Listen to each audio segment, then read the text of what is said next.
Linne is a rushdown character who excels in strike throw and whiff punishing. Many of her quick attacks leave her close to the opponent while only being minus a few frames, and one of these moves is Linne's 2-1-4, better known as Mujin. Linne has a few different versions of Mujin, however the one that's almost always used on block is going to be 2-1-4 BA. Starting the Mujin with 2-1-4B lets her step forward and stay in range with the opponent, and the A follow-up will always leave Linne at -1.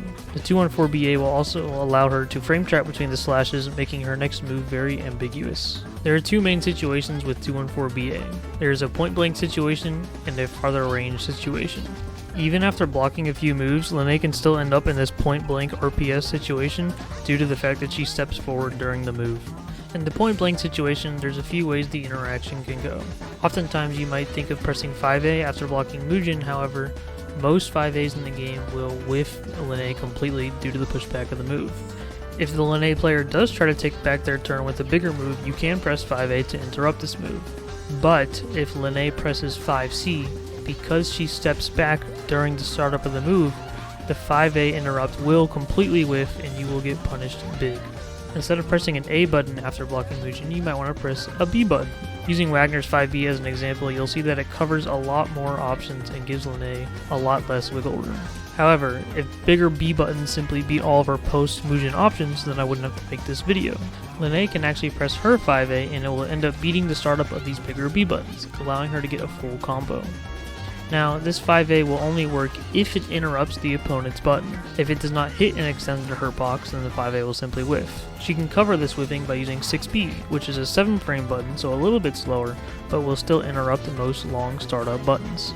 Overall, contesting against Linne versus a point-blank Mujin is pretty tough, however, this is not the only range the move is used at.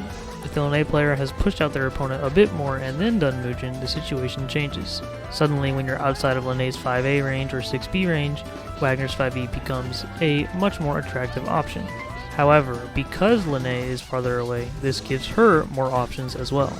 One of the most common options is up-back dive kick. Linne's dive kick at this range is super strong, as if the opponent would want to snipe her, they would have to push a button specifically aimed towards her. The big thing here is that Linne's dive kick will pull her hurt box up and will prevent her from getting sniped from moves. However, this does give the opponent one very strong option. Dive kick is a really good option from Linne, but dash blocking is a really good option for the opponent. The higher up Linne's dive kick hits, the more minus it is. This makes a dash block input very strong, as it will almost guarantee you your turn on offense and is even sometimes punishable with a throw. This also works great against up-back Kuga because it will make Linne less advantageous on the Kuga. If the Mujin is really spaced out, then it more so returns to a neutral position. Now, something I haven't mentioned yet is that Linne has the option to actually never do the A follow-up. Because she can delay the slashes to frame trap between the B and the A slashes, doing a no-cancel 2-1-4B is actually a strong option. While 2-1-4B on its own is -6, your opponent cannot react to whether or not you are doing the frame trap or not. Therefore, you can 2-1-4B, no cancel, and press 5A to take your turn back. This is another layer of the RPS that hasn't been mentioned yet. Allowing Linne to get a pressure reset is pretty huge for her, as her strike throw is very strong. I should also mention that there is no specific direct answer to this RPS, and that's why it is an RPS. However, you should be paying attention to the options that the Linne player does like to use and capitalizing on that information. If you found this video helpful, please leave a like, and on YouTube subscribe. If you think there's a move that you'd like to learn counterplay to, or you think could use a quick little guide, leave a comment and let me know what move I should cover next. Thank you for watching.